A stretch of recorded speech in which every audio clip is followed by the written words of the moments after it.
you've shared a detailed Hindi story that reads like a film or narrative summary about Frank Morris and his daring escape from the Alcatraz prison. Below is the English translation rewritten in natural storytelling form while preserving all key events and emotions. Frank Morris was a clever and infamous thief. When the story begins, the police are escorting him to Alcatraz, the world's most secure prison, to serve a life sentence for bank robbery.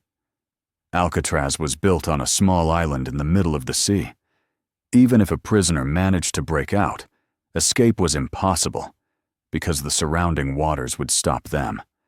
This is why Alcatraz was known as the world's most secure prison, reserved only for the most dangerous criminals. However, its fearsome reputation was about to be shattered because Frank Morris, a master escape artist who had already broken out of several prisons, had arrived. Yet even Frank felt uneasy, as Alcatraz was unlike any place he'd ever been. Still, he knew he wouldn't spend the rest of his life there. From the very first day, he began planning his escape. After a strict inspection, guards locked Morris in his cell. One of them said, "Welcome to Alcatraz." And that's where the real story began. When a bell rang, the cell doors opened automatically, and inmates were called out. The prison discipline was extremely harsh. Rules on cleanliness, timing, and silence were strictly enforced. Everyone wore the same uniform and lined up for breakfast. Morris sat near an inmate named Litmus and asked, "I didn't get a fork. How am I supposed to eat?" Litmus coldly replied, "This ain't your home. Eat what's given to you." Nearby sat Wolf, a feared and violent inmate known for his cruelty and crimes. He started taunting Morris, as he did with everyone. Later, when Litmus asked Morris for food, Morris kindly handed him his plate.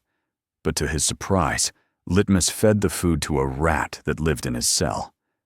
That night, a guard took Morris to meet the warden, a strict and merciless man. The warden said, "I know you're intelligent, but here that doesn't matter. Many clever men have come and gone, but none have ever escaped."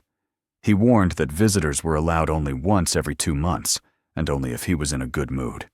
He ended with a chilling threat. "Don't even think about escaping, or you'll be torn to pieces." Morris smiled politely and said, "Sir, no one would dare escape under your watch." But in truth, he had already started planning. Before leaving, he quietly stole the warden's nail cutter, a small tool that would later prove invaluable.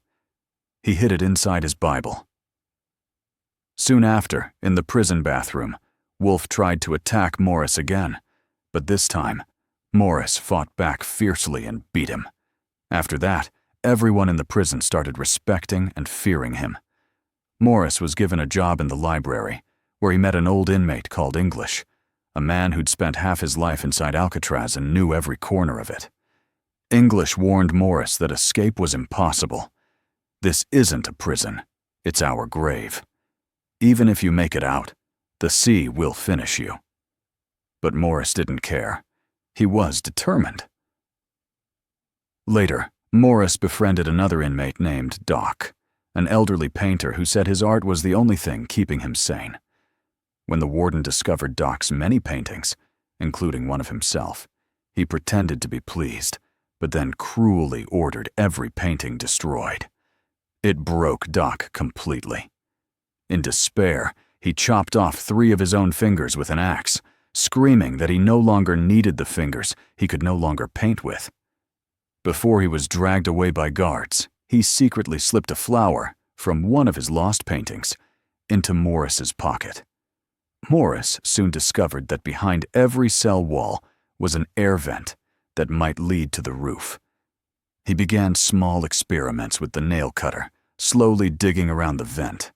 To make better tools, he crafted a small digging spade using a spoon, the nail cutter, and a bit of melted metal. With help from Litmus, who supplied matches, he welded it together and continued his secret work each night, while his friend Charlie, a new inmate, stood watch. Gradually, Morris uncovered a narrow tunnel behind his vent. He later met two brothers, John and Clarence, whom he'd known from another prison. Together, the four of them, Morris, John, Clarence, and Charlie, formed an escape plan. They decided to use raincoats, stolen from the guard supplies, to make a raft and life jackets. To fool the guards during roll calls, they used soap, paint, hair, and paper to create realistic dummy heads to place on their pillows. The nights of digging and planning continued.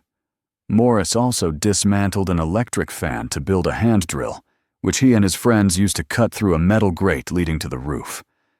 After many near misses and narrow escapes from the guards, they finally opened their path. On a Tuesday night, everything